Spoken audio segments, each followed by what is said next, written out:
بسم اللہ الرحمن الرحیم۔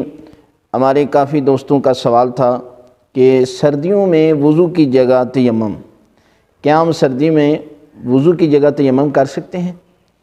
تو جواب یہ ہے کہ کسی صورت میں بھی آپ جو ہے وضو کے بدلے تیمم نہیں کر سکتے۔ جو شریعت نے حکم دیا ہے نا، جس جگہ پر تیمم کر سکتے ہیں اسی جگہ پر تیمم کرنا واجب ہوتا ہے۔ ہر صورت میں وضو کی جگہ تیمم سردی کی وجہ نہیں ہو سکتا۔